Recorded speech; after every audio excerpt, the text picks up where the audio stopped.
皆さんこんにちは。北海道日高地方の養蜂場からです。時は4月中旬です。前回の動画を撮影してから1週間ほどが経ったところです。いきなりですが、春先は空気が澄んでいるために養蜂場を取り巻く音がよく響きます。蜂の羽音は言うまでもありませんが、鳥のさえずり、ザーという小川のせせらぎ、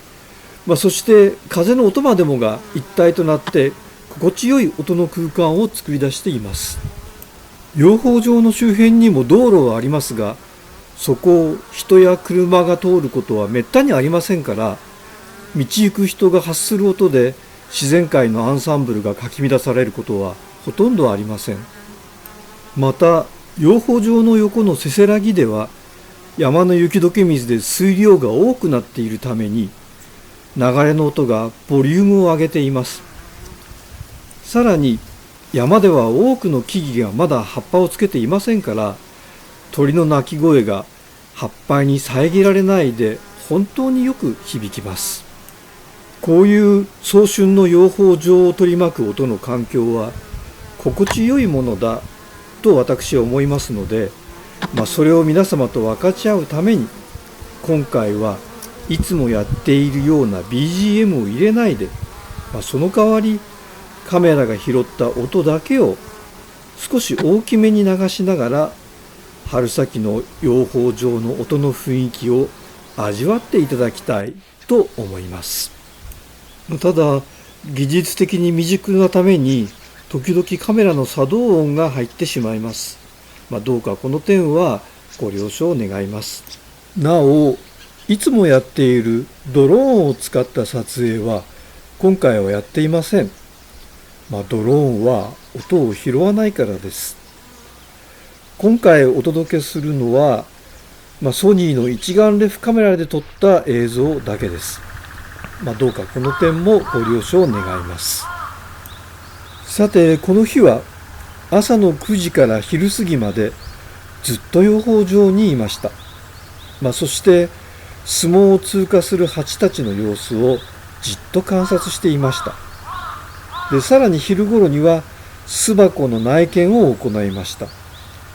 そこで動画のここからは今言った一連の流れの様子をお伝えしたいと思います。どうか最後までゆっくりとお楽しみください。なお、先ほどから画面の左上に映っている数字は当該の映像を撮り始めた時の時刻です。それに対して画面の右上に映っている数字は撮影をしている時の気温です。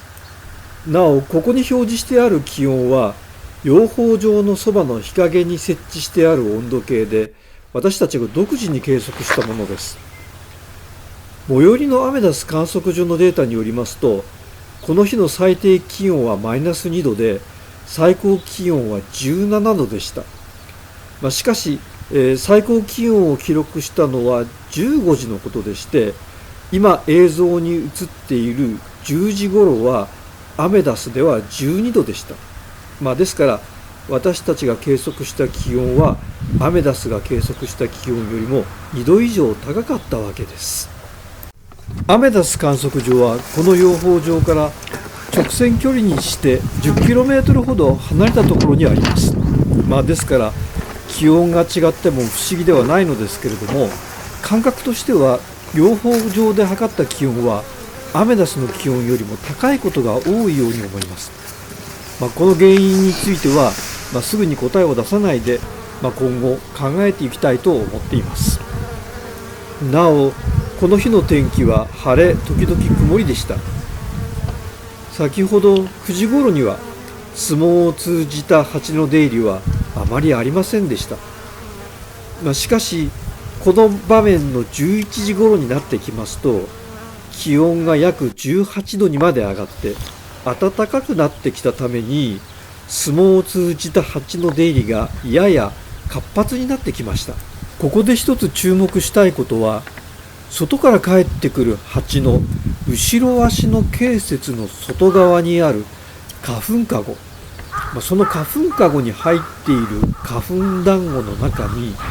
白色の団子に加えて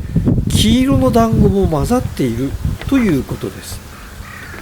白色の団子をつけて帰ってくる蜂もいますが、その一方で黄色い団子をつけて帰ってくる蜂もいます。前回の動画の時点で確認することができたのは白色の花粉団子だけでした。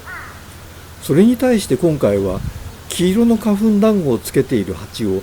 今年初めて見つけたわけです。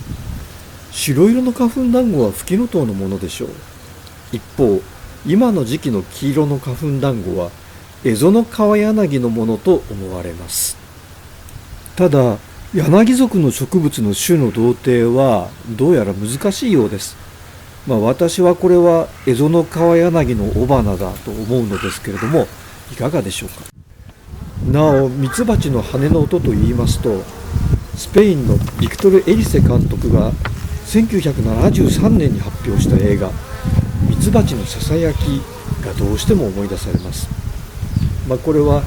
主人公の子役の少女のつぶらな瞳とミツバチの羽音が見る者を幻想の世界へと誘っていく美しい映画でした。どうやらミツバチの羽音には聞く者をどこか夢見心地にさせる作用があるように思います。さて、11時を過ぎた頃から急に気温が上がってきて心地よい春の陽気が感じられるようになってきましたので、ここで内見を行うことにします。以前の動画でもお話ししましたように、この養蜂場では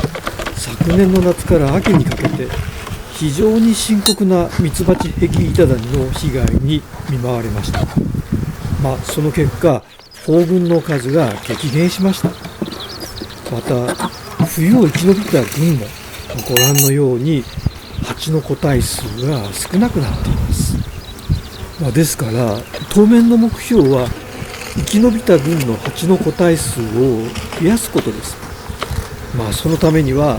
女王蜂にたくさん卵を産んでもらわなくてはいけません。そして生まれた卵をうまく働き蜂たちに成虫にまで育て上げてもらわなくてはいけません。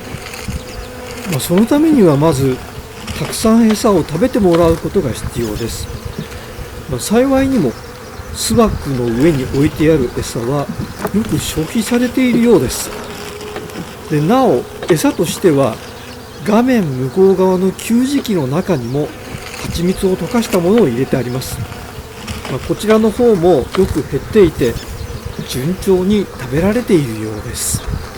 はい、女王蜂がいました。背中に赤くマーキングしてある個体が女王蜂です。